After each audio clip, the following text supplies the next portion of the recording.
Welcome, welcome. Thank you for joining us. Thank you for joining Jens and I to listen to our presentation about unified news production. And actually, I should frame it in a little larger context. It's unified production, news being part of it, but many, many other disciplines and things can take advantage of what we're going to talk about here today. So, hi, I'm Mike Shore. My role here at EVS is customer advisory services. That is consultation. That is helping with change management. That is discussing and realizing what are the realities and the opportunities with modern production tools. Hi, everyone. I'm Jens. I'm the CEO of CUEZ. CUEZ is a newsroom software. Not only newsroom, we make a rundown. We have our newsroom product, and we also do studio automation.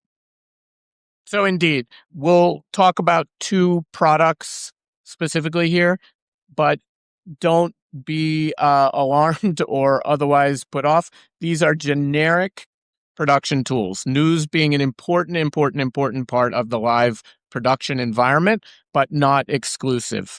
From the EVS perspective, I'll talk today about VIA MAP, a media asset platform, not a PAM, not a MAM, not a DAM. We aspire to more. So we are an end-to-end platform for ingest, file import, management, playout. So in fact, all your production needs in our PAM/MAM/DAM, those who are aware of EVS often are aware of our hardware servers and our replay activities, particularly in sports. But again, we are a very, very broad solution. And from my end, as I said, we have three products at CUEZ. So we have our story desk, which for us is the future how news will be made. So it's not only story centric, but it's modular. It's publish point centric. So wherever you want to go, where it's linear or you need to go to social media, you can use story desk for publishing news if you need to do that quickly. That is. We also have a rundown. So it's a script and management tool that you can use in the newsroom, and of course our automator. The automator, very important. It's no code automation. So what we have built is an automator that can be used by non-technical people. So it's based on if this then that. So it's very, very innovative, and that's what we're presenting today together with EVS. And indeed, story centric is a buzzword. I'm sure you hear it out there on the show floor. I'm sure every vendor has their take on it. Ours is that, in fact, what we need to do for the end user is deliver a truly end-to-end system. It should feel as one cohesive system and not disparate systems, regardless of the story-centric approach. So one thing we do need to get out of the way or acknowledge, a baseline requirement for a newsroom system is MOS integration. We know this. We both know this. We've had many discussions on the topic. We acknowledge this. But MOS is more than 25 years old now. Mm-hmm. We can do better. We are therefore using an API level integration between us because that allows for the free exchange of metadata, because it allows us to present this unified system that feels the same to the user, regardless of their entry point. I think, and we had that discussion for a long time. So we used to have a poster in our office saying we don't do MOS, but sadly we had to say goodbye to that. So we accept MOS, I would put it that way, but absolutely we don't want to lead with it. So we don't believe that MOS is going to be the future. It's legacy based. We are stuck with it. But for us, the future is API based. That's what we're building our system on. And indeed, as Mike is saying, it's the fact that you can use your legacy, but then make it future proof. And this is exactly what we're working on today. Indeed. So 3 points we're going to make for you today. One is about the things we've been discussing up until now. That is a unified production system that therefore becomes a fast production system. Erasing barriers, eliminating silos. Again, you'll hear a lot of vendors speak about it. We are going to show you how we put this into action and what the results are. Point two, is cost, is the economic argument. The cloud is a wonderful thing. The not wonderful thing is getting a bill at the end of the month that might be unexpected. We have multiple takes on this. Well, we have a few slides to present on this. But for me, all of this boils down to the economics of it. And we'll present to you how we address that specifically. The third point is remote workforce, remote workflows. Everything we do is inherently designed for remote work. Be the rundown or the story desk be in the cloud, be some of the infrastructure be on-prem. All of it is equally accessible by the remote worker or the remote part of the organization. So again, the first part here we're going to talk about is this fast unified production tool, end-to-end workflow that we have designed and are presenting today. Yeah, so as you can see on the slide, end-to-end, we really mean end-to-end. So traditionally, it's been a bit of a clutter to find your way through this workflow, how to get from the studio to the editing part, to the playout. So what we did, bringing CUEZ and our rundown and our story desk and our automation part together with VIA MAP, is trying to unclutter the mess of what a live production can be, and make sure that wherever you need to be, whether you're a journalist and you need to go directly into the rundown, or you are editing media at some point, from wherever you're coming into one platform. And regardless of your entry point, and we'll highlight this again, regardless of your entry point, your experience should be consistent. The journalist or the editor or the assignment desk or the director in the gallery should all be able to find and access media in the same way. So what you see here on the screen is our story desk. So on the right-hand side, you can see, or that went fast. So you can see all the different stories that are coming in. You can promote these stories. Then you can go to a daily briefing that you can see here on the screen, and you can add instructions to that. You can add media to that. So as you can see, you open natively into VIA MAP. You're not downloading anything. You're not uploading anything. We're just referencing the media at this point. So it can be used in any situation. If the internet connection breaks, you can still work together.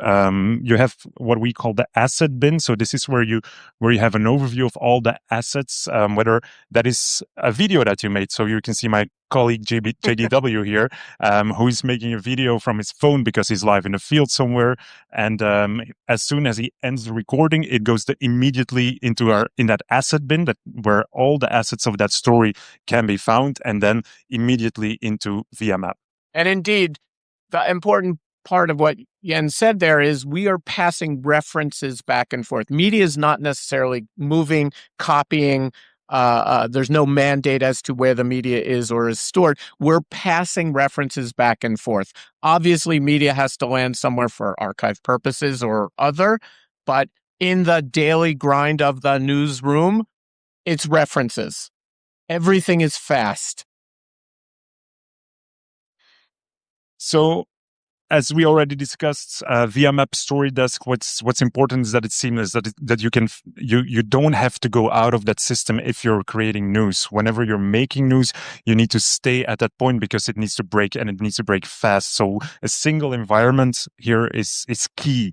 It's also designed from the build up as a fast-paced mission critical news production center. So that's how we look at it.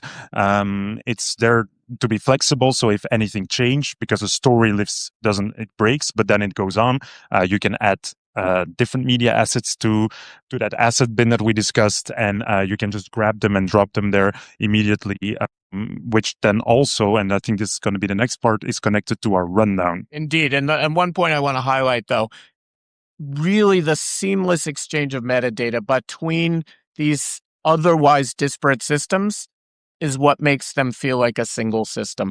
I can, again, have the same experience regardless of my point of entry.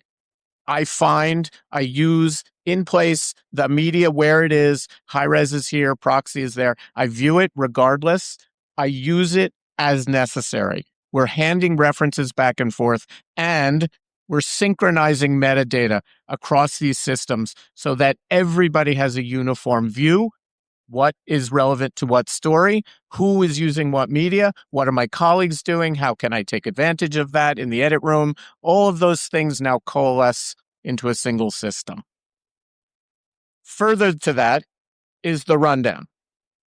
So, the rundown, the traditional rundowns, iNews, EMPS, where you just have an overview. So what we decided to create is a collaborative rundown where you have your rundown as you know it, but you also have the script next to it. So you can start typing prompter scripts in there, but you could also add the graphics, for instance, directly in the rundown. You can preview them. So once again, referencing through VIA map to a specific media asset, we add it to the rundown. You can preview it. You can make sure that it's the right version that you want in there, and your colleagues will see it in real time. So whenever something changes, whenever someone is typing in that rundown, you will see them typing. So you can compare it to a Google Doc, I would say, where you can all work together collaboratively in the same rundown. So there's no, this is the wrong version or who's the next guest in our studio, but it's all real time updated throughout the whole team that's working on that day's newscast. Yeah, and it really feels, again, like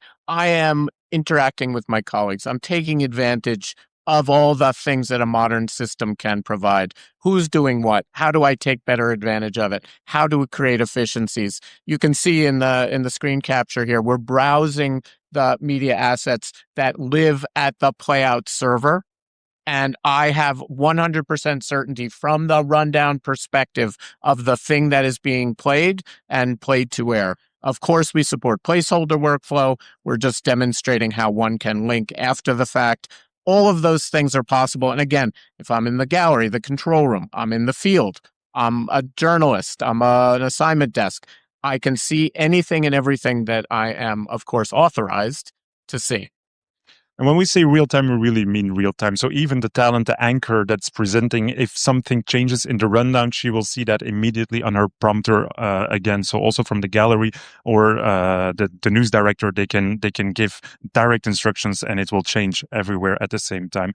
And then the last part, and that's what we're really proud of, is how are we going to bring this all together? So we had a vision that we wanted non-technical people to make a good show in general, not only talking about news, because before you needed engineers to do automations. It was very, very expensive to get all of these engineers and all these automations to work. So what we did, we built an automation built on a principle that if this, then that. So basically, if I'm a presenter in the field and Mike is in the studio, then we need to go to a split screen. If I'm talking, full screen on me. If then Mike goes back to the studio, it automatically goes back to Mike. So this is how we built up that automation. And yeah, it's been working very well also. And this is very interesting. You can add these automations to the rundown. So you create that automation, and then from the rundown, the journalist says, if my story is and I'm going to the next, we're going to go back to the studio. So that is all what we call pre-automated. And so the non-technical people then can execute that automation, space barring their way through a show. Again, in the goal of efficiency. And oh, by the way, the automator controls any EVS device, certainly. And I often joke from vMix to the giant Grass Valley Sony Ross switchers. So, and anything in between. Okay, on to point number 2, total cost of ownership, or the economics of this. The most unpleasant thing is receiving a bill at the end of the month. You overused your AI services. You overran your budget on this thing. That does not lead to a good conversation. We're very much wrapped around predictability, visibility. You should know every moment of every day what is going on and what your spend is. So you can speak to the So that's why we build what we call CUEZ Admin, which is a central hub where you have the full overview. So it's a bit small on the screen, but what you can see there on the left-hand side is the usage. You can see how many members you have in your organization, but also which AIs are linked to this to its story desk. You can see how much tokens you have used. We also made a choice there to not have our own AI system. So what we want is to be able to use your own AI systems to train your AI and then have it connected to StoryDesk. So it is trained on your metadata, it's trained on your media, and your system you need to be able to control your own costs. We don't want to be in the middle of that. Or, by the way, control EVS AI tooling. We have taken a very explicit stance. We will deploy AI tools on-prem in a box. We will deploy them in the cloud as you wish. Again, for me, this is an economic argument. If it makes sense to deploy it on-prem in a fixed installation for a fixed cost, all you can eat, great. But that is an economic decision that should not be driven or necessitated by technology. So the last point is remote and remote workflows. So I need to make a couple of points here, and we have a slide that illustrates this. First, in the EVS world, we're doing this every day today. We have remote operators doing replay, which is the hardest thing to do remotely, by the way. Having done these jobs, that is the most difficult task to do remotely. We do it routinely every day for major networks. Again, how you deploy something, what your choice is just economics for me. You want to do it on-prem? Great. You want to do it in the cloud? Great. You want to do a hybrid?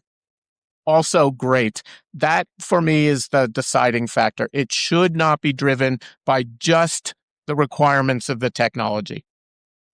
Well, from our point of view, I mean, remote is the key to everyone. So we need teams to work wherever they want. If you have big events like we're doing with EVS, the Olympics, for instance, you have multiple teams everywhere. We want them to work in the same tool. We want them to work in the same rundown. We want them to access the same media. So remote, obviously, for us, it's inherent in what you do. And again, it's not all or nothing here. If having your rundown and your story desk in the cloud makes sense, that I understand that. We're moving small bits of text data up and down and across the globe. If your high-res media then lives in on-prem or somewhere else, again, that may not make so much sense to move to the cloud. Reference in place. Where is the stuff? Where should it be? Do I have to upload something to run AI against it? Not in our world.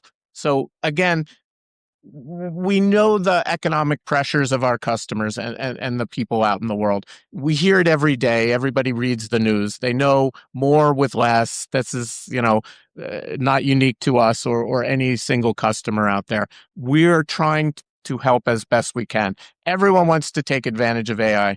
Everyone wants to take advantage of a distributed workforce, of remote editors. Okay, how do we do that? How do we together provide a solution that gives you the fast interaction that you need with the ability to manipulate giant high-res media files in real time as is necessary? So I think that's probably what we wanted to discuss here. Again, just by way of review, the fast unified production tools, the seamless exchange of metadata, the entry point agnosticism, if that's a word, of I'm a journalist, I enter this way. I'm an editor, I enter this way. We all see the same stuff.